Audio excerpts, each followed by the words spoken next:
Hello everyone, कैसे हैं आप सब। उम्मीद करती हूँ आप लोग अच्छे होंगे। जैसा कि आप लोग स्क्रीन पे देख पा रहे हैं, आज हम पढ़ेंगे हमारे स्कूल के बारे में। देखिए, जो भी मैं ऐसे पढ़ा रही हूँ वो आपका क्लास 6 से लेके क्लास 12 के लिए सबके लिए रह सकता है हेल्पफुल।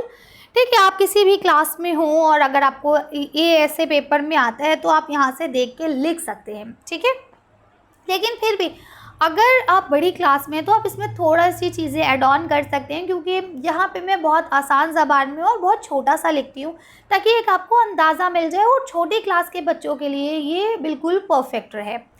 ठीक है, अगर आप 9, 10, 11, 12 के स्टूडेंट हैं तो थोड़ा सा इसमें आप चीज़ों को और ऐड कर लेंगे। ठीक, तो चलिए हम लोग पढ़ना शुरू करते हैं हमारे स्कूल के बारे में। तो देखिए, लिख सकते हैं कि हमारे स्कूल का क्या नाम है। यहाँ पे आप अपने स्कूल का नाम लिखेंगे और यहाँ पे आप स्कूल का एड्रेस लिखेंगे जहाँ पे भी वो स्कूल है। जैसे मैंने जामा मस्जिद दिल्ली लिख दिया है, आप यमुना विहार दिल्ली लिख सकते हैं, आप ओखला दिल्ली लिख सकते हैं, आप जामिया नगर दिल्ली लिख सकते हैं। जहाँ का भी आपका स्कूल है, जिस भी स्कूल में आप पढ़ते हैं उसका नाम और उसका एड्रेस यहाँ आप लिखेंगे। ठीक है, अब जैसे मैंने यहाँ लिखा है मेरे स्कूल में 15 कमरे हैं, लेकिन जिस स्कूल से मैं पढ़ी हूँ वहाँ तो पता नहीं कितने ही कमरे थे, तो मुझे याद ही नहीं है।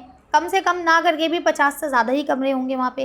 ठीक है, तो आप भी अपने हिसाब से जितने भी आपको लगता है कि मेरा स्कूल छोटा है, 15 कमरे हैं तो 15 लिख लीजिए। अब बड़ा स्कूल है, 50 कमरे हैं तो आप 50 कमरे लिख लीजिए। ठीक है, सभी कमरे खुले हैं, हवादार हैं। ठीक है, सब में रोशनी आती है, हर कमरे में अच्छे से डेस्क लगे हुए हैं, हर कमरे में बिजली, पंखा है ना, 2 बल्ब, सब चीज़ें लगी हुई हैं। ठीक है, 4 ट्यूबलाइट है, 10 ट्यूबलाइट है, जो भी है वो आप लिख सकते हैं। खिड़कियों और दरवाज़ों का भी माकूल इंतज़ाम है। यानी जो हमारा रूम होता था उसमें तो इस दीवार पर तो सिर्फ खिड़कियाँ ही खिड़कियाँ होती थी। यहाँ पे बोर्ड होता था और यहाँ पे नोटिस बोर्ड टाइप का होता था और इधर 2 दरवाजे हुआ करते थे। तो इस तरह से हमारा जो क्लासरूम होता था वो बहुत ज़्यादा अच्छा और पूरा फुल्ली एयरली होता था। ठीक है, पूरा हवादार। ठीक है, और बहुत अच्छे से रोशनी आती थी क्योंकि यहाँ पीछे जो था वो हमारा बैकयार्ड टाइप का बना हुआ था स्कूल का, तो बहुत बढ़िया से इसमें पूरी रोशनी आती रहती थी। समझ रहे हैं। तो इसी तरह से आपको भी अपने स्कूल के बारे में बताना है, अपने क्लासरूम के बारे में बताना है कि किस तरह का आपका क्लासरूम है। ठीक है, इसके बाद देखिए यहाँ लिखते हैं कि यहाँ पे हेडमास्टर जो है वो बहुत अच्छे अखलाक के। हेडमास्टर मतलब प्रिंसिपल साहब। ठीक है, स्कूल हमेशा लिखते हैं, स्कूल में हमेशा सबसे पहले आते हैं और सबके बाद छुट्टी होने के बाद जाते हैं। तो ये तो प्रिंसिपल ऑलमोस्ट सारे प्रिंसिपल्स ऐसा ही करते हैं। ठीक है, सभी बच्चे उन्हें बहुत प्यार करते हैं, है ना, बेहद प्यार करते हैं। इसके अलावा वो क्या करते हैं, बाकी असातिज़ा के साथ भी अच्छाई का सलूक करते हैं और कहते हैं लेकिन ना, इनके अलावा 12 दूसरे असातिज़ा भी हैं, यानी टीचर्स हैं, 12 टीचर्स भी हैं। अब हमारे स्कूल में तो 150 प्लस टीचर्स रहे होंगे जब मैं पढ़ती थी, अब तो हो सकता है और ज़्यादा ही हो गए। ठीक है, तो इस तरह से आप लिख सकते हैं कितने असातिज़ा हैं। सारे असातिज़ा मेहनती हैं, बच्चों को प्यार करते हैं, बच्चों का ख्याल रखते हैं, है ना, हर तरह से बच्चों की हेल्प करते हैं। ठीक है, इसीलिए हमारे स्कूल का नतीजा सब स्कूलों से अच्छा रहता है। हमारा स्कूल सबसे एरिया का या डिस्ट्रिक्ट का सबसे अच्छा स्कूल माना जाता है। ठीक है ना, तो इस तरह से आप लिख सकते हैं। यहाँ पे 1000 तलबा पढ़ते हैं। मेरी प्रिंसिपल मैम ने कहा था कि हमारे स्कूल में 5000 गर्ल्स हैं। ठीक है, जब मैं पढ़ती थी तो मेरी मैम ने ये बात एक बार बोली थी, जब लड़कियां शैतानी वगैरह करती थी ना, तो उसमें वो कहती थी कि 5000 बच्चे हैं, किस किस को मैं संभालूंगी अगर आप लोग अच्छे से नहीं रहेंगे तो। ठीक है, आप सबको खुद से अच्छे से रहना है। खैर, आगे आ जाइए। तो देखिए, लिखते हैं स्कूल में बहुत खूबसूरत सा बागीचा भी है।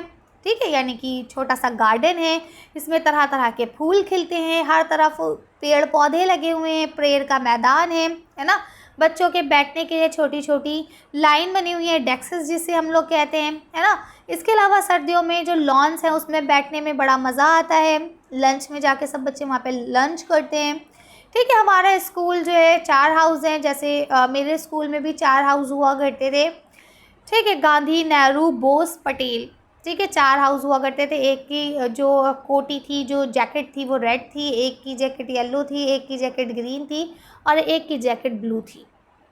ठीक है, तो इस तरह से आप भी लिख सकते हैं कि उसमें अलग अलग हाउसेस हैं, हर हाउस के अलग अलग मतलब जैकेट्स हैं या जो भी है, इस तरह से आप लोग इसे कर सकते हैं। इसके अलावा देखिए, इसमें आप थोड़ा सा और भी ऐड कर सकते हैं कि भाई हमारे टीचर्स बहुत अच्छे हैं, बच्चों को ज़रूरत पड़ने पर हेल्प करते हैं, बच्चों की कमियों को जानते हुए उन्हें सुधारने की कोशिश करते हैं। तमाम तरह के खेल खिलवाए जाते हैं हमारे स्कूल में, है ना।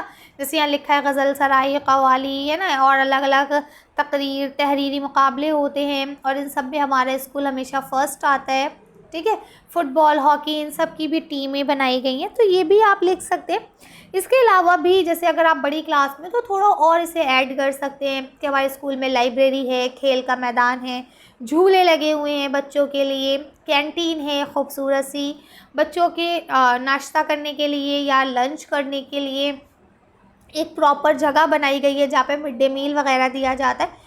जो भी है इस तरह से आप उसको अच्छे से लिख सकते हैं। ठीक है, तो कोई कन्फ्यूजन हो, कोई डाउट हो, आप मुझे कमेंट कर लीजिएगा। ये एक बहुत छोटा सा ऐसे मैंने बनाया ताकि 6th, 7th और 8th क्लास के बच्चे इसे लिख सकें। जनरली ये इन्हीं से ही पूछा जाता है, 9th, 10th, 11th, 12th में ये टॉपिक नहीं पूछा जाता है। ठीक है, लेकिन अगर फिर भी आपसे पूछ लिया जाए तो इसमें थोड़ा सा आप अपनी तरफ से और ऐड कर लेंगे। ठीक है, मिलते हैं नेक्स्ट वीडियो में। Thank you for watching.